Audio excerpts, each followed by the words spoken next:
আসসালামু আলাইকুম। কেমন আছেন সবাই? আশা করি সবাই ভালো আছেন। আমিও আপনাদের দোয়ায় আলহামদুলিল্লাহ অনেক ভালো আছি। তো আসলে আজকে খুব গুরুত্বপূর্ণ একটা বিষয় আপনাদের জানানোর জন্য আপনাদের সামনে আসছি।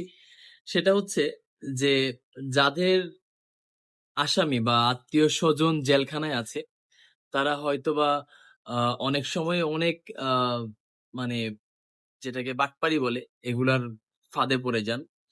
তো এই বিষয়টা হচ্ছে কিরকম, মনে করেন আপনার একজন আসামি জেলখানায় আছে। তো ওখানে একটা দালাল চক্র আছে। ওরা করবে কি? ওই আপনার আসামির ওই গার্ডিয়ানের যে ফোন নাম্বার আছে ওখানে, সে ওখান থেকে ওই দালালরা ফোন নাম্বারটা কালেক্ট করে। কালেক্ট করার পরে আপনার আসামিকে না জানিয়ে আপনাকে ফোন করবে। আপনাকে ফোন করার পরে সে বলবে যে, "আপনার আসামি তো এই মুহূর্তে পইড়া মাথা ফাইটা গেছে বা সে তো খুব অসুস্থ, তার ট্রিটমেন্ট দরকার। তাকে হসপিটালে নিয়া যাইতে হবে। এখনই আপনি ৳২০,০০০ পাঠান বা ৳১০,০০০ পাঠান।" এইটা বলবে। বলার পরে যখন সে ফোনটা রেখে দিবে, তাদের একজন তৃতীয় পক্ষের লোক ফিট করা আছে। সে ফোনটা রাখার ৫-৭ মিনিট পরে আবার ওই তৃতীয় পক্ষের ওই লোকটা আপনাকে আবার ফোন দিবে। ফোন দিয়ে বলবে যে, "আমার আসামিটা তো জেলখানায় আমি দেখতে গেছিলাম। দেখলাম আপনার যে লোক জেলখানায় আছে সে তো খুব অসুস্থ বা তার মাথা ফাইটা গেছে, তার ইমার্জেন্সি টাকা-পয়সা দরকার। আপনি একটু জেলখানায় যোগাযোগ করেন।" তো কি হইল বিষয়টা? ১ম যেই পক্ষ আপনাকে ফোনটা দিল, দালাল চক্রের যে প্রধান, যারা আপনাকে ফোনটা দিল, তাদের কথাটাই এখন এস্টাবলিশড হইল আপনার কাছে এবং সত্য বলে প্রমাণিত হইল যে তৃতীয় একজন ব্যক্তি অন্য একজন আসামির গার্ডিয়ান আপনাকে বিষয়টা অবগত করছে। তখন আপনি কি করবেন? হতবম্বের মতো বা বোকার মতো আপনি ওই ৳২০,০০০ বা ৳১০,০০০, ৳৫০,০০০ যত টাকাই চাইছে, আপনি করবেন কি সাথে, সাথে ওই টাকাটা আপনি পাঠাইয়া দিবেন। কারণ আসামি হচ্ছে সে অন্যায় করছে এইজন্য সে আসামি। কিন্তু দিন শেষে সে তো একজন মানুষ। কারো না কারো আত্মীয়, কারো না কারো সন্তান, কারো না কারো হাসব্যান্ড, কারো না কারো ভাই। তো সেই জায়গা থেকে আপনি তার জন্য মায়ার জায়গা থেকে, ভালোবাসার জায়গা থেকে আপনি তার জন্য টাকাটা খরচ করলেন। আপনি আগে এটাও জানতে হবে যে জেলখানায় থাকাকালীন আপনার আসামির কোন রকম চিকিৎসা বাবদ খরচ প্রয়োজন হয় কিনা। যদি কেউ বলে যে প্রয়োজন হয়, এটা হচ্ছে মিথ্যা কথা। কারণ হচ্ছে সে যখন জেলখানায় থাকে তখন বাংলাদেশ যে গভর্নমেন্ট আছে সে গভর্নমেন্টের আন্ডারে আছে। গভর্নমেন্টের আন্ডারে থাকার সময় কারোর চিকিৎসা খরচ লাগবে না। এটা বাংলাদেশ সরকার বহন করবে।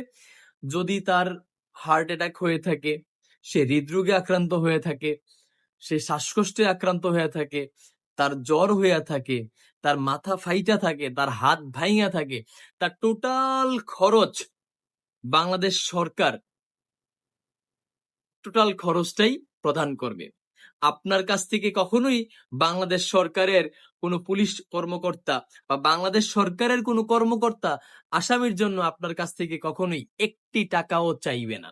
যদি কেউ বলে থাকে তাহলে আপনি অবশ্যই ধরে নিবেন আপনি কোনো বাটপারের খপ্পরে পড়েছেন। আপনি তখন বলবেন যে আপনি আমার আসামির সাথে কথা বলাই দেন এবং আপনি তখন সাথে, সাথে জেলখানায় যাবেন। জেলখানায় যে জেলার আছে বা জেলের দায়িত্বে যে পুলিশ কর্মরত আছে, আপনি তাকে বিষয়টা অবগত করবেন। তখন দেখা যাবে এই নাম্বারে কে ফোন দিয়েছে বা কারা ফোন দিয়েছে এটা বেরিয়ে আসবে। সো আপনারা এই বিষয়টা সবাই মাথায় রাখবেন যে বাংলাদেশ সরকার কখনোই আসামির কোনো খরচ আসামির পরিবারের কাছ থেকে নেয় না। এখন আপনি বলতে পারেন যে আপনারা মাস শেষে বা সপ্তাহের শেষে, দিন শেষে একটা টাকা আপনারা আপনার আসামিকে দিচ্ছেন। এটা আপনি আপনার আসামিকে ভালো থাকার জন্য দিচ্ছেন। মনে করেন তার পিসি কার্ডে আপনি ৳৫০০ বা ৳১,০০০ দিয়ে আসছেন যে ওখানে যদি এক্সট্রা কোনো খাবার সে কিনে খাইতে মনে চায়, তখন সে কিনে খাইতে পারবে।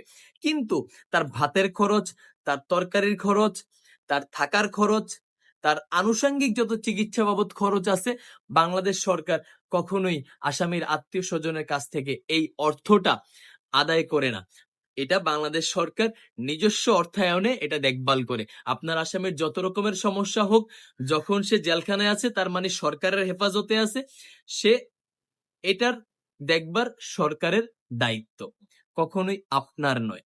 সো আপনাকে যদি কেউ এরকম ফোন দেয় আপনি সাথে, সাথে জেলারকে বা জেলখানায় যেয়ে যে দায়িত্বরত পুলিশ আছেন তাকে বিষয়টা অবগত করবেন তখন দেখবেন আপনার সমস্যাটা সমাধান হয়ে যাবে।